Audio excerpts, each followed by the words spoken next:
सोन्याची जांभळी. एका गावात रामराव नावाचा एक बागायतदार होता. तो खूप श्रीमंत होता. कोणत्याही गोष्टीची त्याला कमतरता नव्हती. कशाचीही दाद नव्हती.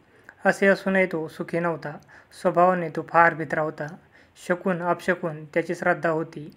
पाल चुकली किंवा टिटवी ओरडत गेली की तो घाबरे. त्याला वाटे आता काहीतरी वाईट घडणार.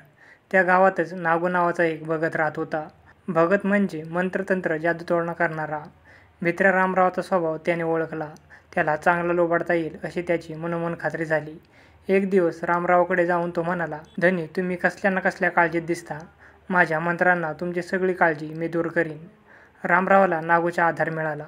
त्याला बरे वाटले. नागूला त्याने आपल्याकडे भगत म्हणून ठेवून घेतले. पाल चुकली की नागू मंत्र म्हणून भंडारा फुंकी. घुबडाचा आवाज ऐकला की लिंबू कापून घरावर फेकी. उंबऱ्यावर कोणी शिंकले की लगेच दाराच्या चौकटीवर पाणी शिंपडे.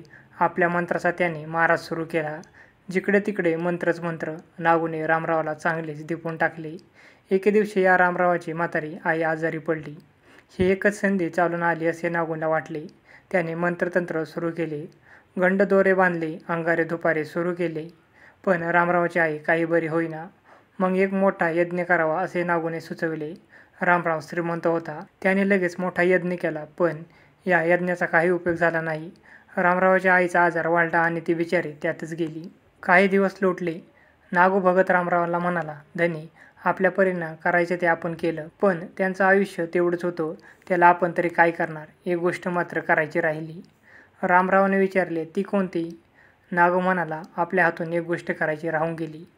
आईसाहेबांना जांभळं खायची इच्छा होती. पण त्यांची ती इच्छा काही पूर्ण झाली नाही. रामराव हळहळत म्हणाला, अरे नागू, दिवसच जांभळाची नव्हते. मग जांभळे आणायची कुठून? कुठे मिळाली असती तर मी एकाला 10 नोकर सोडले असते. कुठून जांभळं आणून दिली असती? नागू म्हणाला, धनी, हे सगळं खरं. पण त्यांची इच्छा आता अडकली. त्यांना स्वर्गात शांती नाही मिळणार. पण यावर काय करू सांगा. उपाय सुचव. धूर्त नागूने उपाय सुचवला. धनी, चिंता करू नका. उपाय आहे. सोन्याचे जांभळं करा आणि या भक्ताला दान करा. म्हणजे ते आईसाहेबांना पोचल्यासारखे होतील. नागूने सांगितलेला उपाय रामरावांना लगेच अंमलात आणला. गावाच्या सोनाराला बोलवले.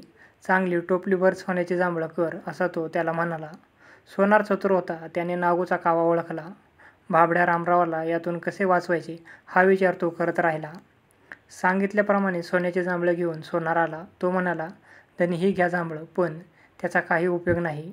आश्चर्याने रामरावाने विचारले, काय रे बाबा, उपयोग का नाही? सोनार म्हणाला, काल रात्री आईसाहेब माझ्या स्वप्नात आल्या होत्या. त्या म्हणाल्या, माझी कंबर फार दुखते. त्यावर आधी औषध पाठव. मी अन्न पाणी सोडलंय. मला जांभळं नकोत. आधी हा उपाय बरा कर. रामराव चिंतेत पडला. त्याला धीर देत सोनार म्हणाला, काळजी करू नका. मी औषध तयार करतो. आज संध्याकाळी नागू भक्ताला घेऊन माझ्या घरी या. संध्याकाळ झाली. नागूला घेऊन रामराव सोनाराकडे गेला. लाल भात्यात तापलेले सळे हातात घेऊन सोनार म्हणाला, ह्या सळेने भक्ताच्या कंबरेला मी चांगले डाग देणार आहे. हे ऐकताच थरथर कापत भगत म्हणाला, बापरे, डाग, आणि ते कशासाठी? तापलेली सळे घेऊन जवळ जात सोनार म्हणाला, भक्ता, तुला सोन्याची जांभळं दिली तर ती स्वर्गात आईसाहेबांना मिळतात ना. मग तुझ्या कमरेला डाग दिला तर आईसाहेबांची कंबरदुखी का थांबणार नाही? हा बाका प्रसंग ओळखून नागूने लगेच रामरावांचे पाय धरले. तो म्हणाला, धनी, पैशाच्या लोभाने मी आजवर फसवलं. मला माफ करा. यापुढे मी कोणाच्या वाटेला जाणार नाही. या प्रसंगाने रामरावाचे डोळे उघडले. खुळ्या समजुतीच्या मागे लागून आपण अकारण फसलो हे त्याच्या लक्षात आले.